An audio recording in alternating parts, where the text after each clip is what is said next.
नमस्कार शेतकरी बंधूंनो, आपण आलो होतो आपल्या कांद्याच्या वावरामध्ये. तर या वावरामध्ये आपल्याला हे पूर्णपणे घास पेरून घ्यायचं आहे. तर आपल्याला या वावरामध्ये आपल्याला 2 टेलर हे खत लागलेलं आहे. तर आपल्याला खत पांगवण्यासाठी 4 मजुराची गरज होती. तर ते मजूर देखील आपण आणलेले होते. तर हे बघा, हे सर्व मजुराकडून आपण खत पांगवून घेतलेलं आहे. हे अशा पद्धतीने आपण हे खत पांगवलेलं आहे. तर आमच्याकडे 2 प्रकारचं खत होतं. तर त्यामध्ये एक शेळीचं खत होतं आणि एक गाईचं खत होतं. ते दोन्ही मिक्स करून आपण हे पूर्णपणे वावरामध्ये पसरून घेतलेलं आहे. तर हे 2 ढीगसुद्धा पांगवायचे बाकी राहिलेले आहे. तर ते सुद्धा आपण पांगवून घेणार आहोत. कारण आता हे काय झालं, या ठिकाणी आपण कांदे भरलेले होते. तर कांदे भरल्यामुळे तर काही सडेल कांदे होते. तर ते कांदे आपले पाठीमागे राहिले असल्यामुळे तर ते आपल्याला ते भरायचे होते. म्हणून ते खत पूर्णपणे राहिलेलं आहे. तर ते सुद्धा आपण एक खत एक पूर्णपणे कांदे भरून झाल्यावरती आपण ते खत देखील पांगवून घेणार आहोत. आणि आपण खूप चांगल्या पद्धतीने असे नियोजन करणार आहोत. तर या ठिकाणी बघा, आपल्याला पूर्णपणे हे वावर नांगरून घ्यावं लागणार आहे. नांगरून मग रोट्या मारून एकदम सोयीस्कर आपण हे वावर तयार करणार आहोत. आणि मस्तपैकी असे स्प्रिंकर आपण जोडणार आहोत. स्प्रिंकर जोडला म्हणजे आपल्याला पाणीसुद्धा भरायची गरज पडणार नाही. कारण आपण फक्त नुसता कॉक वळवला की सगळं घासामध्ये पाणी पसरणार आहे. तर हे बघा, मग अशा पद्धतीने आपण हे नियोजन करणार आहोत. हे बघा, आपल्या घासाच्या वावरामध्ये आपण कांदेसुद्धा भरायला सुरुवात केलेली आहे. तर हे बघा, या कांद्यालासुद्धा खूप प्रकारे मोड आलेले आहे. तर तुम्ही बघू शकता.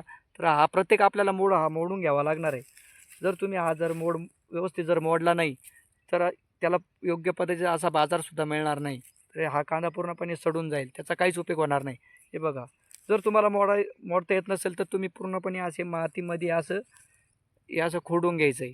हे अशा पद्धतीने असं खोडून जर घेतलं तर ते पूर्णपणे मोड हा निघून जातो. हे बघा, तर आपल्याला हे पूर्णपणे हे कांदे भरून घ्यायचे आहे. तर हे इकडं सुद्धा राहिलेले आहे, ते सुद्धा आपण भरून घेणार आहोत.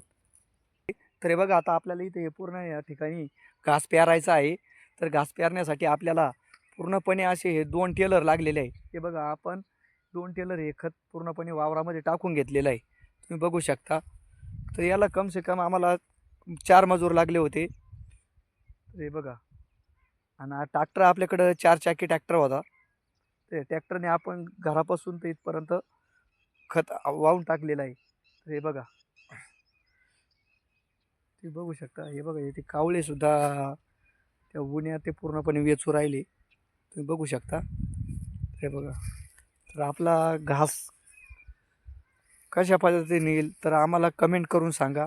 व आणि किती दिवसात येईल हे पण आम्हाला कमेंट करून सांगा. तर हे बघा, आपले काही ठिकाणचे हे कांदे आपले गोळा देखील करायचे राहिलेले आहे. तर आपण ते आता गोळा देखील करून घेणार आहे. बघा, आता ऊन जास्त असल्यामुळे हे बघा, आपण पाण्याची बाटली देखील आणलेली आहे. बघा, अशा पद्धतीने आपण ते घास टाकून घेणार आहे. कारण आता आपले कांदे देखील संपून गेलेले आहे.